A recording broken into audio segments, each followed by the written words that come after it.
From NBC News, this is Today. Well, you know the adage, it's not polite to stare. Well, one mother is turning those words of wisdom around. We'll speak to her in just a moment. But first, here's her story.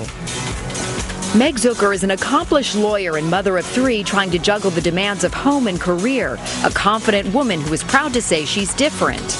You gotta love Lady Gaga, the Born This Way. Hey, I had that before her. That's been, my mantra all my life.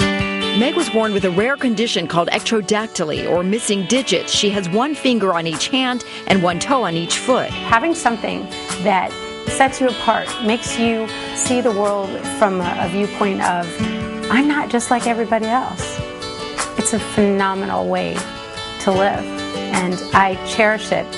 Meg's two boys, Ethan, 9, and Charlie, 6, also have ectrodactyly. Although Meg says they live very normal lives, the looks from strangers remind her boys are different. They're staring at them as if there's something wrong with them, and I want my kids to feel like they're beautiful, because they are beautiful. It's not the stares that upset Meg. She expects them, but it's what happens after. She recalled a visit to the Empire State Building. All my kids want to do is look outside and look at the gorgeous view of Manhattan. And I couldn't help but see this woman, because she was physically grabbing her child as he started to point and whisked him away. And all of a sudden, I turn into something to be feared, or so do my kids. Meg decided to turn this upsetting incident into an opportunity to teach others by writing an article for Parents Magazine. Her message, simple but surprising. Parents, let your kids embarrass you. It's okay. She says don't avoid what you believe will be an awkward encounter. If your kid is staring, engage and embrace it. I know I have two fingers. I do. Just allow curiosity to sort of govern naturally, and if a kid has a question, then allow them to ask it. Why were you born like that? We have an opportunity to tell them and move on. And while the parent may walk away cringing, Meg says she and her kids are grateful. It's a gift, because it gives us the opportunity to become someone that's not just something to be stared at. Truly a gift. And Meg Zucker is here along with family psychologist Dr. Jennifer Hartstein. Ladies, good morning. Good to have you both here. Morning. Meg, let me ask you first. I mean, a lot of parents, we've been in that situation where you feel you're embarrassed, you're mortified with what your child is doing, but you say this is a unique gift. It's an opportunity for most parents. It's a teaching moment. Why? Absolutely. And first of all, it's for most parents, including myself. I mean, my kids have done the same type of outburst, and it's a gift because it allows us, as I say in the parent article, it allows us, when someone actually engages us, to become a someone instead of a something. Mm-hmm. If you stand back and stare, if you whisk away your child, when all they're doing is being curious, then we feel like a something.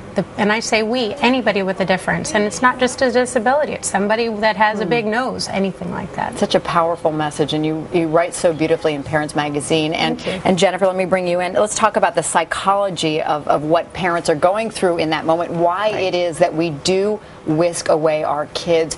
Is it more because we're more embarrassed by their behavior? Is it more about us? Yes, it is, actually. We get so focused on the need to be proper and to have proper etiquette and to be kind that we forget the reality of the situation, and we want to learn how to build tolerance. Ultimately, that's what we're talking about here, is how are we more tolerant of one another and of the differences we see, and how do we make that happen? And we have to model that for our kids, and whisking them away might encourage fear rather than encourage curiosity. And Meg, important to point out, you're not encouraging kids to gawk or stare or point their finger and say, what is, or to speak out loud in that way. But you said the important word here, it's about engaging with that person and having that connection.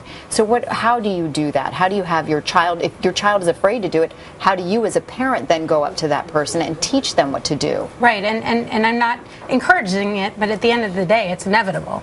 So we have to anticipate it.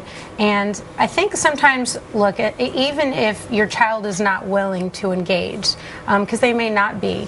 Sometimes what will happen is a parent will whisk their kids away and not even look at you. And so even a little smile, even a smile from a parent that acknowledges you to say, you know what, that's a kid, that's just a curious kid. That is perfect. You write about a great story where your son Charlie saw a woman at the mall who had burned her face, and he did one of those classic things where he stared and started to point. Yep. And you took him over to the woman and complimented her on her dress. You engaged her in conversation, and they had a great exchange as a result. Tell me about that.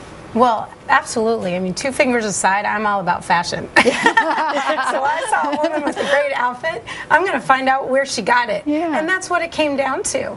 And so by Charlie seeing that I would do that, even with a woman that looked very different than anything he or I had ever seen, I think that made him comfortable, and that's what made him ask, speak to her and comfortable in his own uniqueness. And Meg, you say, or Jennifer rather, you say it's really important though to make sure that person is open to that kind of connection. Right. I think you have to read the cues not only of your child, because if they're not comfortable, you don't want to force them into that situation, but the other person. They might not be making eye contact with you. They may not be comfortable with you coming over. So you want to feel it out. So this mother on the Empire State Building could have caught your eye, nodded, kind of walked away, and that would have felt okay with everybody, an acknowledgement of some sort. But if you didn't make eye contact with her because you weren't comfortable and your confidence is so admirable, not everybody, we know not everybody's there. It's that way. So we want to be able to read that so that everybody is comfortable. Some people don't want to draw attention to it. We have to pay attention to that well, too. It's a great, great message for parents everywhere and kids as well. Thank you so much for writing it and sharing it with us. Thank you. Thanks, All Natalie. right. Well, Meg Zucker, Dr. Jennifer Hartstein, thanks again.